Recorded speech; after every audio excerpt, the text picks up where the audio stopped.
I was going to relate that to Penn State and Michigan. And when Michigan put up some ridiculous amount of rushing yardage last year, 425 or whatever it was against Penn State, Yeah. To see one top 10 team do that to another top 10 team, not just route them on the scoreboard, but again, just physically whip them. I don't know what James Franklin does going into that matchup to say your manhood was challenged last year and it didn't work out. We're going to challenge you again. Yeah, I mean, you look at I was at that game last year and it was close in the first half because Michigan shot themselves in the foot. Yeah. They had a pick six. They couldn't convert in the red zone. They'd get down to the 10-yard line and they just would try to power through and it just wasn't working. They had one busted defensive play in Sean Clifford. Yeah, Sean Clifford. Yeah, I thought I thought it was a tackle for loss at the stadium. And then here comes Sean Clifford pulling out with the ball. And I'm just with my hands on my head, like, what's going on? But in that second half, kind of the whole story of last year for Michigan was, hey, second half team. And, you get enough blows on a guy, in that front seven of the other team. I mean, eventually something's going to crack. And that's kind of what happened against Penn State. My question for Penn State, look, they're going to win 10 games. I mean, they're clearly, in the upper echelon of the Big Ten, they're going to have a lot of success, but it all comes down to Michigan, Ohio State, just like it did last year, 11-2. Those are the two losses.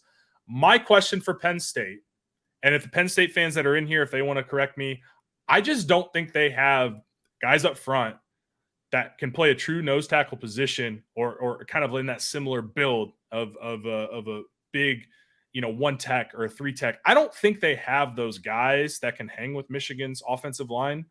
I just don't think they have the beef to compete with Michigan.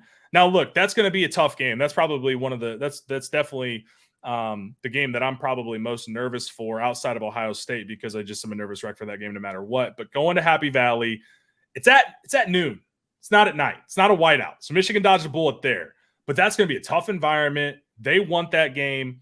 But do you have the beef in the interior defensive line to hang with Zach Zinter and Trevor Keegan and Drake Nugent if he's the starting center? Like, do you have that? Because that last year was really, along with J.J. McCarthy being a threat in the run game, is what kind of let the dam collapse. And just, I think Michigan had back-to-back plays from scrimmage that were like 60-yard touchdowns, one by Core and one by Edwards.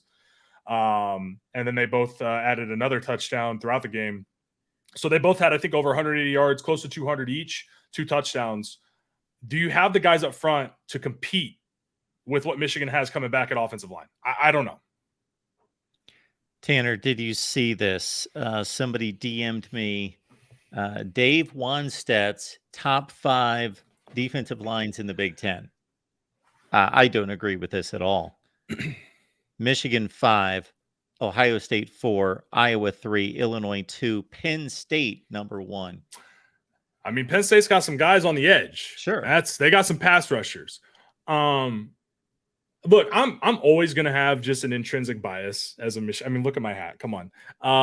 But that is awesome that you say that, Tanner. Not to interrupt, I'm sorry, but we have this conversation all the time on my channel because I display myself as somebody who tries to be unbiased, but I underline that I filter it. I do everything I can, but nobody that's got blood running through their veins can be unbiased. It's impossible. It is tough.